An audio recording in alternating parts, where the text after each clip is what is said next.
Now, Silky, one of your pageant performances was one of the first things I saw of you, and it made my heart go pitter pat. It was that last dance into Can't Turn You Loose. Now, you did, and I've dived into the silky waters of all your pageant performances. You turned it. You can dance like we have never seen you dance before. You can move. Tell me about pageants and your greatest pageant memories. I love pageantry. I've competed in over 200 pageants, and I only have 10 crowns. I have a drag family. And I love my drag family, and they helped me a lot. But I was always the girl, when it comes to critiques, I would go to that critique and forget about everything else. So in pageantry, in pageantry, I was always going to win 2 categories. There were going to be talent, because I'm going to dance the house down, and then it was going to be interview. And then in Q&A, I'm going to try to cry on them, even though I don't cry, because it's all about emotions and getting the audience riled up. So there was 3 categories I was going to win. But I never can get gown together and swimsuit together. I could never get those categories together. And it's probably because of my lack of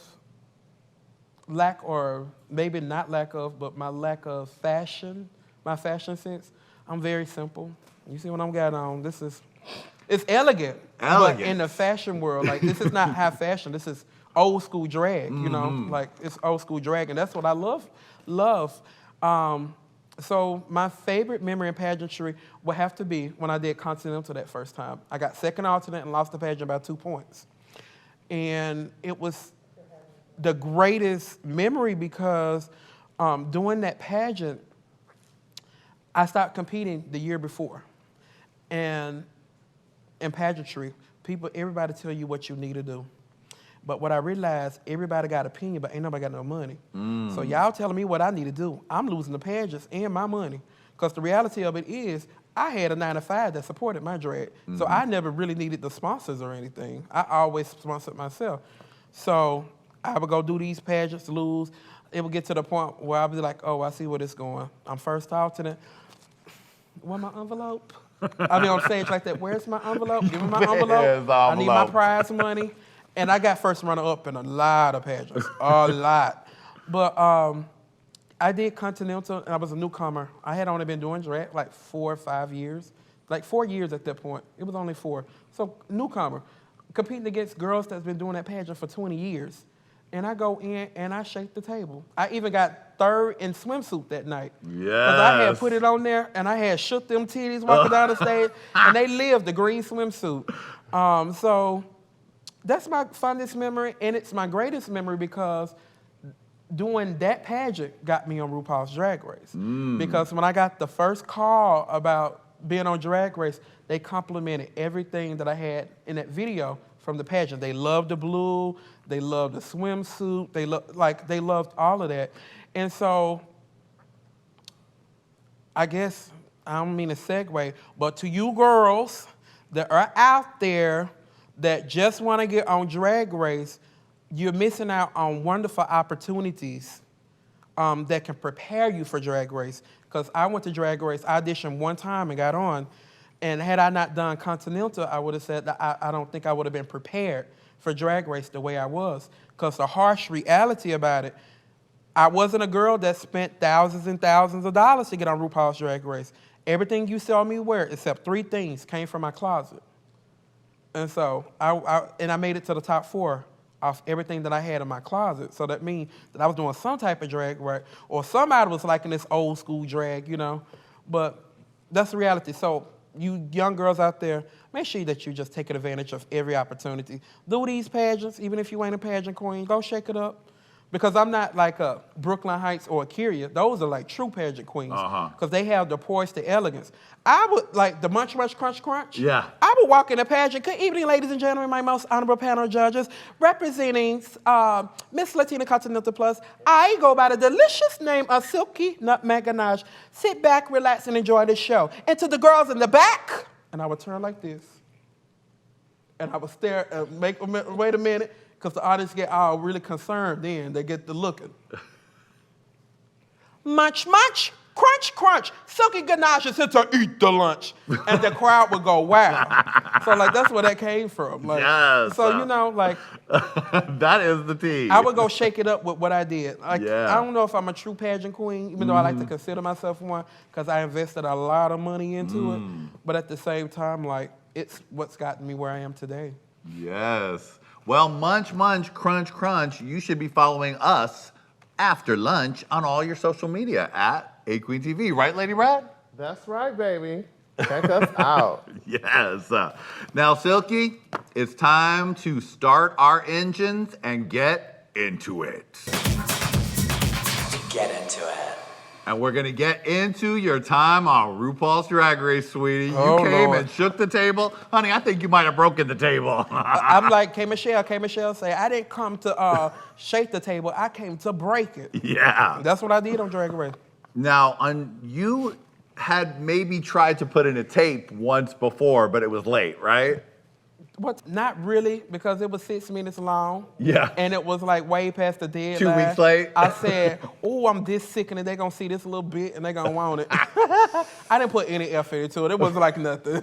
So then when you really decided to do it, that was the tape that got you on. Mm-hmm. And you were ready because you had all the looks, you had all the hair, you had all the makeup. Everything was, yeah, it was crazy. Like, it was, I didn't even think I was going to get on.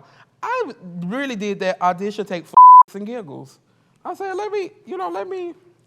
I was preparing to compete for Continental a second time, and everything went wrong. My designers didn't have my clothes. My talent wasn't going the way it wanted. So I was like, everything up now. Let me throw my head in the ring for RuPaul's Drag Race. What else can go wrong? Everything else done went wrong. So let me go in here and just go wrong again. Now, what was that first day in the workroom like? You came out, you tell them to munch, munch, crunch, crunch, you're gonna eat the lunch, and then what was your feeling on that first day? That first day was weird for me. I actually got really nervous, like to where he counted me down, 3, 2, 1 to walk in, and I didn't move for a while. And I was like, give me napkins, I'm sweating. Because I wore a midriff, and I'm a big girl, and I wear midriffs at my show all the time, but I was like, I guess that was the only moment where I was just like, Silky, you sure you want to do that? The only moment. And I heard Vanjie's voice in there, she was going in, and I was like, bitch, what are you hiding from? This is the moment. Like, this is, I automatically clicked. My grandmother had paid my rent car note and everything for 3 months so I could follow my dream. And I'm like, bitch, what you stopping for? Like, you trying to let these folks down, amp it up, and go in there and have a good time. And so I went in, and every moment was a good time for me because I was trying to start my career. I wasn't thinking about anything else. I was trying to start a career. I was like, let me come be entertaining.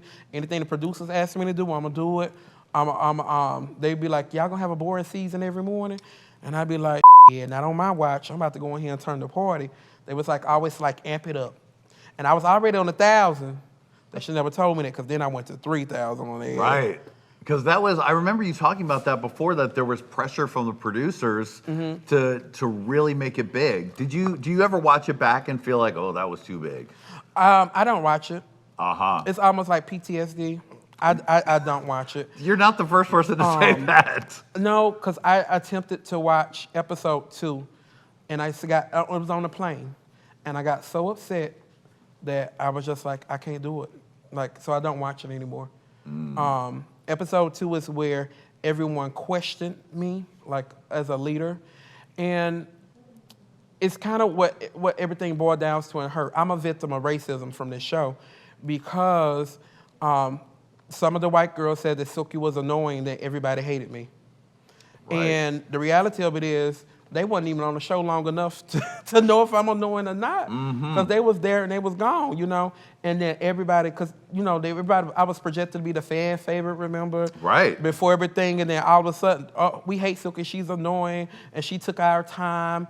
No, bitch, you didn't want the spotlight, so I took the spotlight. You didn't want it? I didn't even take it. You not even accepted and gave it to me. So, like, child, I just can't watch it. Because it reminds me, like, there was one point in the year where I was just like, all of this. I got my degrees, and I had got accepted into the PhD program, I was like, y'all can have all this drag, because we spend way too much money on it anyway. I can go have my 9 to 5 and be happy. And I have a life, because I had a career before Drag Race, and I want a career after Drag Race. And so that was the thing that was, ooh, girl, that got hard, honey. But that was the thing that, like, I just can't watch it, because that upset me the most. Well, it was one of, like, 3 things that upset me the most. Well, let's go into the other 2. The other 2 was I had friends and family, well, not family. I had friends that kind of turned on me after watching the show. Y'all know there was the sexual assault allegations and this, that, and the other. The guy who sexual assaulted me, mind you, 4 months ago, came up to me at Mickey's for the first time. I didn't know who he was. He's like, can I talk to you? I was like, sure, who are you? And he was just like, I was the guy that accused you of sexual assault. Wow. And then I went the off. I was like, what you mean you want to talk to me? He was like, I was like, I don't even know you and you try to ruin my career. And he was just like, I know. I was just doing it for attention. Oh my and God. Then he proceeded to go to the VIP at Mickey's where I was and try to talk to the Drag Race girls in there. Tell me, I want to tell my story. I had already told you want to tell your story. We can go to the police right now and do a whole investigation. Because first off, he wasn't even my type. I like tall dudes with beards. This sucker was short, ain't had no beard, and wasn't even good looking. And sorry, I don't mean to shame nobody for their looks, but if the boys I've been with are all pretty. And so, like, he wasn't even my type. So he was just looking for clout, but that came back on me. And it upset me because I had a career before Drag Race. I worked with kids. I was a college recruiter.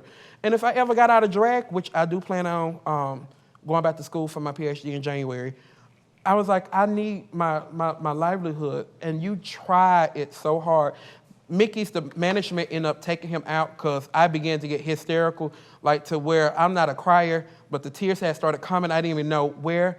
And then it went into rage. So I was like, oh, you want a release? I was about to give it to him because I was going to whoop his ass, Mississippi style, where my daddy taught me how to fight with a pillowcase.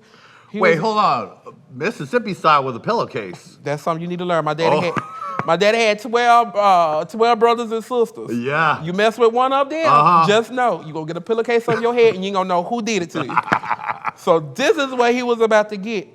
But it, like Vicky Vox chaired it and she went in on it. I almost beat her up in the club one night. Yeah. But she apologized to me because she said that was wrong for her to do, and especially to a plus-size girl. And she was saying how she was just in her feelings and jealous, you know, because she's wanted to get on Drag Race for so long. But that ain't my problem. But Instinct Magazine, because they fired the guy who wrote that. Yeah. And then they never wrote an apology to clear my name.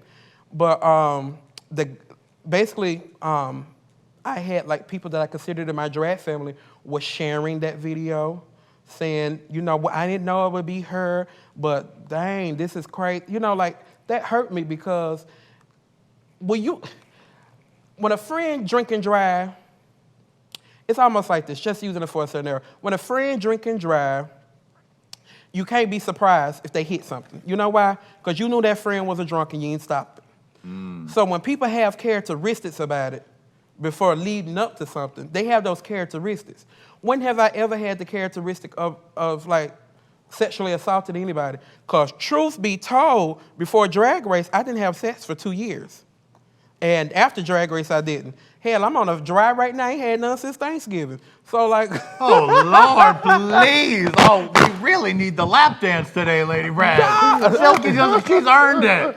She's earned it. I'm not a very sexual person. Now, if the individual, anybody say like during a drag show, I done rub your shoulders or your chest, or I done pull up your shirt when I was hosting, yeah, I agree. Yeah, that was probably me. I ain't gonna lie, because that's what drag queens do to entertain. We have fun and make everybody feel good. But that guy said I had pinned him down and was trying to get in him. Wow. In front of everybody.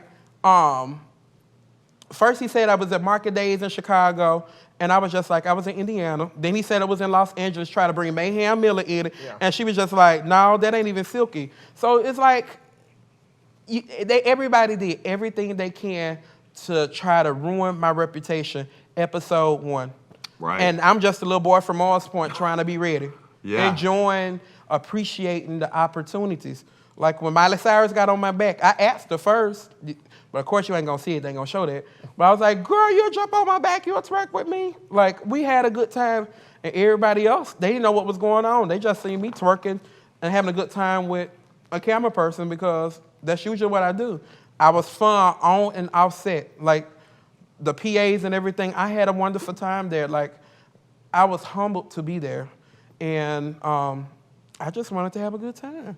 Now, one thing that everybody knows is that you slayed that Oprah moment on the show. How did you feel about that? It was weird. Really? I have to accredit that to Giannis and Vanjie. We went through our rehearsals, and I was wearing white because we do a rehearsal and the thing. And I was wearing white, and I was scared that I was gonna get makeup all over the white. And so I wasn't giving it. And Giannis had ate me up backstage. Like, Giannis like, girl, this is your moment, and you got the best choreography. You went on stage for 45 seconds, like, girl. And then Vanjie heard that, and she immediately started crying. And she's like, your grandma done paid your rent and everything, and you half-assing it? How would she feel about you right now? And she started crying, and like, it had really put me in the mood. So when I had got back, I was just like, I had to give it, came worried about the white. Cause you know, being on the show, I'm a big girl, and like in pageantry, I've had like critiques about being polished all the time. So going on into the show, I was always trying to be polished and elegant and everything, but it wasn't working for me, so. Silky, I have one question. Hello, children.